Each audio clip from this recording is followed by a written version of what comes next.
खानपुर नामक एक सुंदर गांव में विवेक और वनजा नामक पति पत्नी रहते थे। विवेक उसके दोस्त गौतम के साथ नूडल्स बना के उन्हें बेचता था। एक दिन दोनों मिलकर नूडल्स बना के बेच रहे थे। Egg noodles, chicken noodles, veg noodles, आइए आइए। ऐसे जोर से चिल्लाने के कारण वहां से जाते हुए लोग सारे उस नूडल्स की सुगंध की ओर आकर्षित होकर उसके पास जाकर नूडल्स खरीद के खाते थे। विवेक, तुम नूडल्स बहुत अच्छा बनाते हो, बार बार आने का मन करता है नूडल्स के लिए। हाँ हाँ, सही कह रहे हैं आप। आपकी तरह इस गांव में तो और कोई नूडल्स ही नहीं बना सकता। ऐसे उसकी तारीफ करते हुए सभी उस गांव में उसके पास जाकर नूडल्स खाते थे और उसका व्यापार बहुत अच्छा चल रहा था। उस दिन दोनों दोस्त बहुत कमाते हैं और उन पैसों को खुशी से दोनों आधे में बांट के घर चले जाते हैं। कुछ दिनों से व्यापार बहुत अच्छा चल रहा है। अगर ऐसे ही आगे भी चलेगा तो मैं और मेरी पत्नी खुशी से जी पाएंगे। घर जाने के बाद भी सोए बिना विवेक नूडल्स बेच के आए हुए पैसों के बारे में सोचते रहता है। उसे ऐसे सोए बिना सोच में पड़े रहना उसकी बीवी देखती है। क्या हुआ जी, आप आज नूडल्स जल्दी बेचकर घर आए और बहुत खुश भी दिख रहे हैं और अब भी कुछ सोच में पड़ गए? कुछ नहीं वनजा, आज मैं बहुत खुश हूँ, इसीलिए तुम्हें जो चाहिए वो मांगो, मैं वो जरूर दूंगा। ऐसे वो उसकी बीवी को उस दिन जो कुछ भी हुआ बताता है और नूडल्स बेच के आए हुए पैसों को उसे दिखाता है। मैं इनसे क्या पूछूं अभी, इस सोच में पड़ जाती है। वनजा, पूछे बिना क्या सोच रही हो? कुछ नहीं जी, हर रोज नूडल्स बेच के आए हुए पैसों में से मुझे 100 रुपए दीजिए। बस इतना ही? ठीक है वनजा, तुम्हारे इच्छा के मुताबिक ही दूंगा। और ऐसे वो उसके हर रोज की कमाई से उसे 100 रुपए देता था। ऐसे ही 100 रुपए देते देते बहुत साल बीत जाते हैं। एक दिन नूडल्स बनाते हुए दोनों दोस्त बात करने लगते हैं। अरे यार विवेक, हम सालों से इसी गांव में नूडल्स बना के बेच रहे हैं, इसीलिए ना हम बदले ना ही हमारी जिंदगी।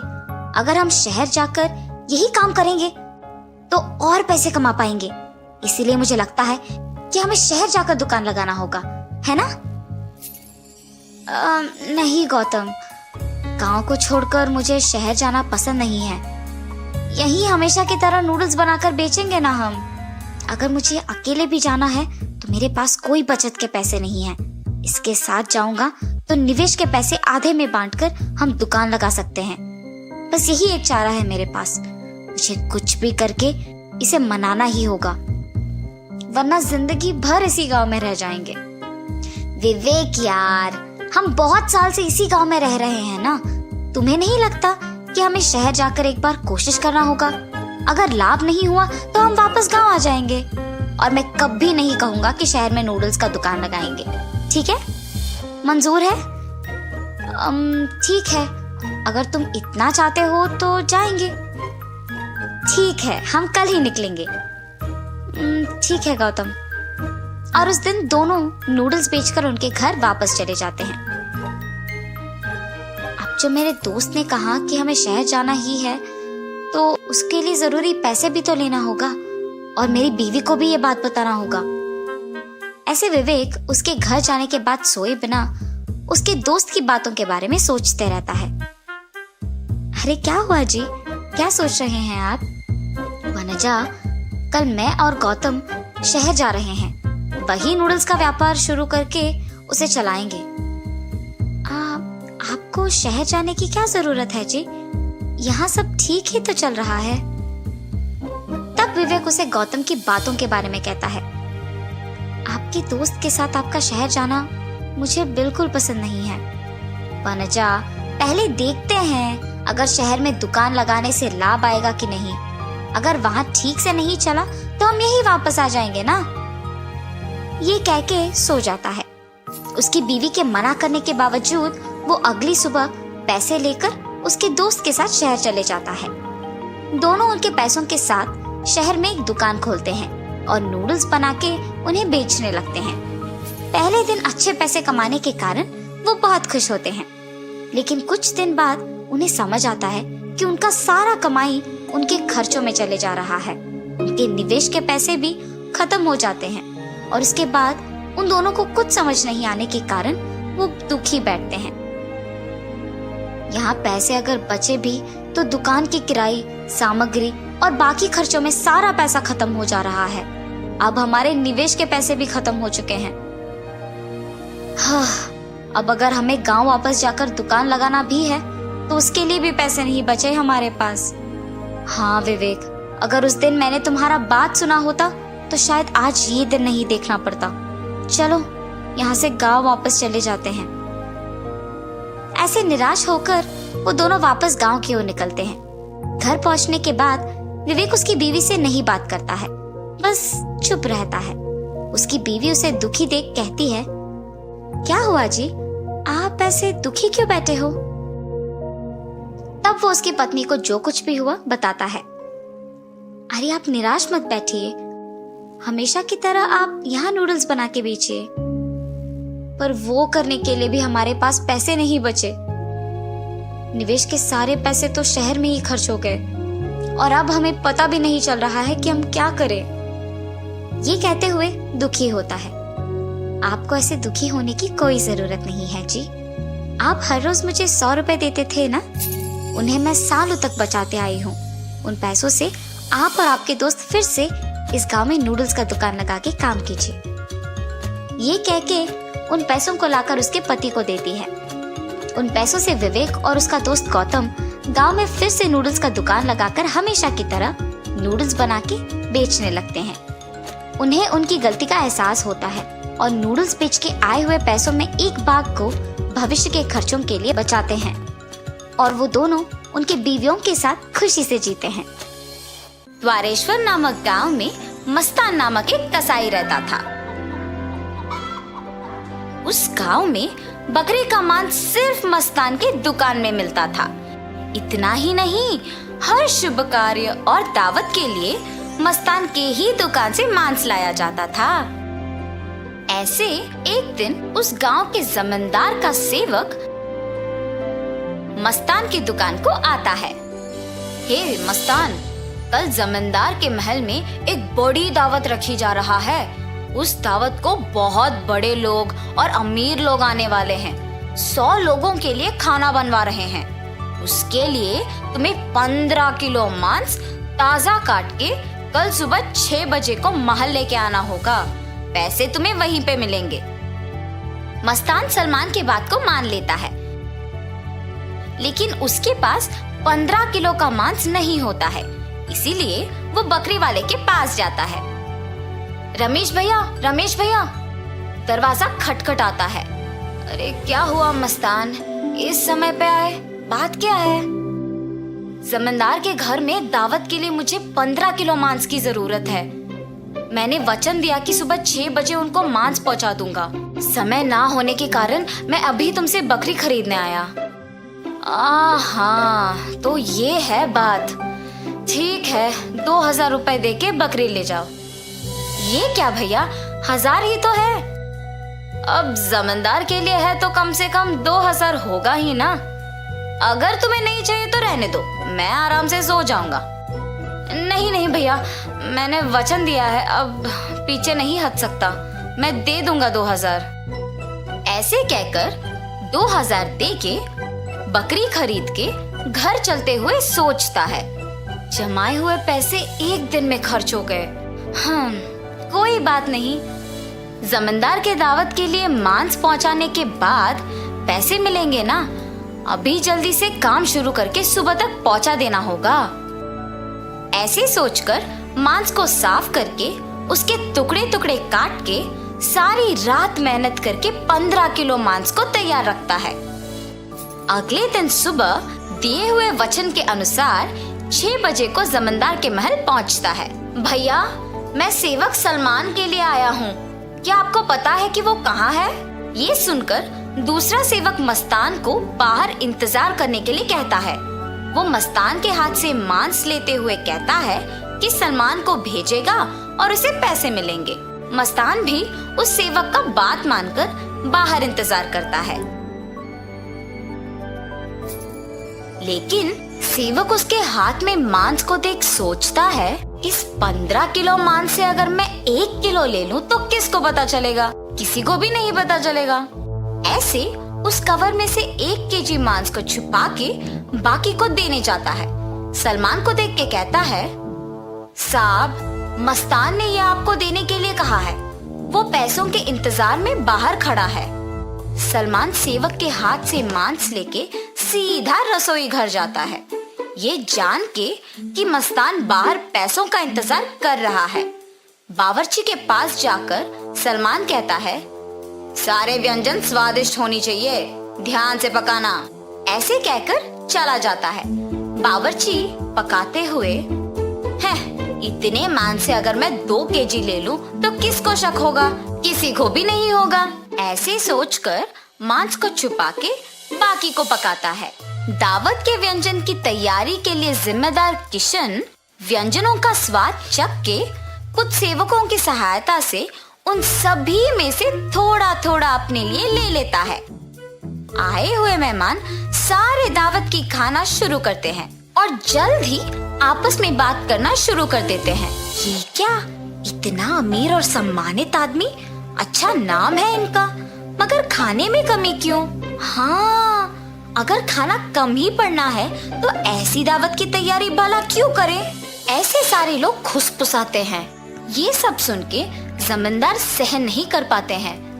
दावत के खत्म होने के बाद क्रोधित होके सारे लोगों को सभा में बुलाते हैं, खास करके दावत के लिए जिम्मेदार लोगों को, और उनको सवाल करना शुरू करते हैं। दावत की तैयारी के लिए जिम्मेदार किशन से पूछते हैं, दावत की जिम्मेदारी सौंपने पर तुम ये करोगे? सभी तैयारी किया मैंने, लेकिन व्यंजनों के लिए मात्रा पहले से ही कम पड़ गई थी प्रभु।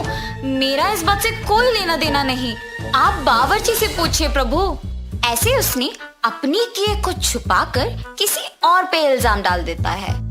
तब बावर्ची छुपाए हुए 2 किलो मांस की बात को छुपा के कहता है कि दावत की सामग्री के लिए जिम्मेदार सलमान के पास इसका जवाब होगा। ऐसे उस बात से छुटकारा पाता है। सलमान भी औरों की तरह मांस के दिए गए 6000 रुपयों को मस्तान को ना देकर अपने ही पास रख के, ये जानते हुए कि मस्तान पैसों का बाहर इंतजार कर रहा है, जमींदार से ये बात छुपाता है और कसाई मस्तान पे इल्जाम डाल देता है कि उसने मांस कम मात्रा में दी है। अभी जाके मैं उसका काम तमाम करता हूँ प्रभु, ऐसे कहता है। उसी सभा में मौजूद मस्तान उस इल्जाम का सहन नहीं कर पाता है। सभा में से जमींदार के सामने आके कहता है, जमींदार साहब, इस पूरे गांव में मैं अकेले कसाई हूँ। पिछले 10 साल से मैं ये व्यापार कर रहा हूँ और इतने साल से आपके घर में हर कार्य और हर दावत पे मैंने खुद मांस दी है, मगर कभी भी ऐसी मुसीबत नहीं आई। आपके घर में दावत का नाम सुनते ही 1000 की बकरी को 2000 में बेचते हैं। सुबह आके मैंने मांस को पहुंचा दिया और आपके सेवक सलमान ने मुझे मांस के पैसों के लिए सुबह से इंतजार करवाया। सलमान को मांस देने के बहाने से एक और सेवक मेरे हाथ से मांस लिया और मुझे बाहर इंतजार करने के लिए कह दिया और ये भी कहा कि वो सलमान को बुलाएगा। उसके बाद इनमें से कोई भी मेरे पास नहीं आया। कृपया मेरा यकीन कीजिए प्रभु, आप ही की दया से जी रहा हूँ। मस्तान, मुझे तुम्हारे बारे में पता है, तुम फिक्र मत करो। सैनिकों, सलमान के कपड़े खोजो, देखो अगर 6000 रुपए मिलते हैं। खोजने पर सलमान की जेब में 6000 रुपए मिलते हैं। ऐसे उन सब में से सलमान पकड़ा जाता है। और इतना ही नहीं, किशन जिन सेवकों की सहायता से सभी व्यंजनों से थोड़ा अपने लिए ले लेता है, उनमें से एक सहायक जमींदार को सच कह देता है। बावर्ची का झूठ बैग में रखे मांस कोई सेवक को मिलने पर बाहर आ जाता है और पहला सेवक जिसने 1 किलो छुपा लिया, उसने डर के मारे अपनी गलती मान ली। तब जमींदार सभी को दंडित करते हैं और मस्तान को उसके पैसे 6000 दे देते हैं और ये भी कहते हैं कि वो मस्तान के लिए हमेशा रहेंगे। तो इस कहानी का नैतिक क्या है? गलती का सजा मिलेगी ही मिलेगी, इसीलिए ईमानदारी से जीना ही अच्छा है। एक लंबे समय पहले एक गांव में हेमंत और शारदा नामक पति पत्नी रहते थे। उनका रितिका नामक एक सुंदर सी बेटी भी थी। हेमंत अपनी बेटी से बहुत प्यार करता था। वो जो भी मांगती थी हेमंत उसे देता था। रितिका को पेड़ पौधे उगाना बहुत पसंद था। हेमंत खेती करते हुए आए पैसों से अपने परिवार का देखभाल करता था। एक दिन जब रितिका पाठशाला से वापस आ रही थी, उसे रास्ते में एक आदमी आम के पौधों को बेचते हुए नजर आता है। मेरे घर के पास बहुत सारा खाली जगह है, इन पौधों को लेके वहाँ उगा सकती हूँ। ऐसे सोचकर वो उस आदमी के पास जाती है। अंकल, आपके पास मौजूद सारे अलग अलग पौधों में से एक एक प्रकार मुझे दे दीजिए ना। इतने प्रकार के आम के पौधों के साथ तुम क्या करोगे बेटी? मेरे घर के पास खाली जगह है, वहाँ इन्हें उगाऊंगी। ठीक है बेटी। ऐसे वो उस आदमी के पास के सारे प्रकार का एक एक पौधा लेके जाती है। रितिका उन पौधों को लेके अपने घर के पास लगाती है। एक दिन हेमंत उस खाली प्रदेश में मौजूद आम के पौधों को देखता है। अरे, इस खाली स्थान में पौधे कहाँ से आए? अगर ये पौधे पेड़ बन गए तो उनके जड़ों के वजह से ये घर बनाना मुश्किल हो जाएगा। कभी ना कभी मुझे इस स्थान में एक घर बनाना ही होगा। ये फैसला करके उन पौधों को निकालने ही जाता है जब उसकी बेटी रितिका वहाँ आके देखती है। पापा, आप उन पौधों को क्या कर रहे हो? इस स्थान में एक बड़ा घर बनाना है ना बेटा। ये पौधे जब पेड़ बन जाएंगे तो उन्हें निकालना मुश्किल हो जाएगा, इसीलिए उन्हें अभी निकाल दे रहा हूँ। पापा, आपको तो पता है ना कि मुझे पौधे उगाना बहुत अच्छा लगता है। मेरी अध्यापक भी कहती है कि पौधे उगाना अच्छी आदत है, और इतना ही नहीं, पौधों से हमें ताजा ऑक्सीजन भी मिलता है। मुझे इस खाली स्थान में पौधों को उगाना है, मेरे लिए इन्हें रहने दीजिए ना। ठीक है बेटा, मैं तुम्हें कैसे ना करूँगा। तुम्हारे लिए इन पौधों को नहीं निकालूंगा, ठीक है? ऐसे कह के वहाँ से चला जाता है। तब से रितिका उन पौधों को ध्यान से पानी डाल के उनका ख्याल रखती है। कुछ सालों बाद वो पौधे बड़े आम के पेड़ बन जाते हैं और बहुत सारे आम देते हैं। ये देख रितिका बहुत खुश होती है। अरे वाह, बहुत आम आए हैं, और वो भी इतने प्रकार के। बाहर खरीदने की जरूरत भी नहीं है। उसी साल में हेमंत की खेती में पानी ना रहने के कारण फसल नहीं आता है, और उसे समझ नहीं आता है कि वो उसका कर्ज कैसे चुकाएगा, और इस सोच में पड़ जाता है। अरे क्या हुआ जी, आप ऐसे क्यों हो? हाँ, मुझे समझ में नहीं आ रहा है कि मैं लिया हुआ कर्ज कैसे चुकाऊंगा। रितिका उसके माँ बाप की बातें सुनकर सोच में पड़ जाती है। मैंने जिन पौधों को उगाया है उन पे बहुत आम आए हैं। अगर उनको बेचेंगे तो बहुत पैसे आएंगे। मुझे ये बात पापा को बताना है। पापा, आप निराश मत होना। आपकी बातें सुनने के बाद मुझे एक योजना आया है। क्या कह रही हो बेटी? पापा, आप पहले मेरी बात तो सुनिए, आपको तब समझ में आएगा। ठीक है, बोलो बेटी। पापा, क्या आपने देखा कि हमारे आम के पेड़ों पे कितने आम उगे हैं? पता नहीं बेटा, मैंने देखा ही नहीं। वैसे इस समय में आम के बारे में क्यों बात कर रही हो? एक बार सोचिए तो पापा, उन आम को अगर आप बेचेंगे तो बहुत पैसे आएंगे।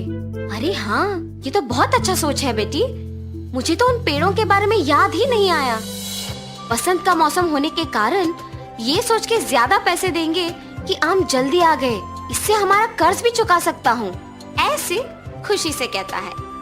अगले दिन सुबह हेमंत उन पेड़ों के पास जाकर सारे आम को इकट्ठा करता है, एक बंडी पे लगा के बेचने लगता है। आम आम, मीठे आम, नारियल आम, बंगिनपल्ली आम, चित्तूर के आम, नूजीबीडू के आम, नीलम के आम, ऐसे अलग अलग प्रकार के आम को मैं आपके घर के पास लाया हूँ। लीजिए लीजिए। बसंत के मौसम में इतने प्रकार के आम आने पर सभी ये सुनकर आम खरीदने आते हैं। बाबू, 1 डजन बंगिनपल्ली के आम का क्या दाम है? डजन आम 120 के है जी। ठीक है, 1 डजन दे दो। ऐसे उसके सोच के अनुसार ही जितना भी दाम हो लोग उससे खरीदते हैं। उसके पास के सारे आम बिक जाने पर वो खुशी खुशी घर लौटता है। घर जाते ही आम बेचने से आए हुए पैसों की गिनती करता है। इस साल मेरे खेती में नुकसान आने के बावजूद मेरी बेटी की एक अच्छी आदत की वजह से आज मेरे पास पैसे हैं। रितिका, रितिका। जी पापा, क्या आपने उन आम को बेच दिया? सारे आम बिक गए बेटी, और आज अगर मेरे पास इतने पैसे हैं तो वो सिर्फ तुम्हारे वजह से। उस दिन मैंने हमारे घर के लिए उन पौधों को निकालना चाहता था, अगर रुक गया तो सिर्फ तुम्हारे लिए। आज हमें इस कठिन परिस्थिति से तुम्हारे आम के पेड़ ही बचाए हैं। अब मैं बाकी के आम भी बेचूंगा। ऐसे वो सारे आम को बेच के आए हुए पैसों से एक नया आम का दुकान लगाता है। वहाँ आम बेचते हुए परिवार के साथ खुशी से रहता है।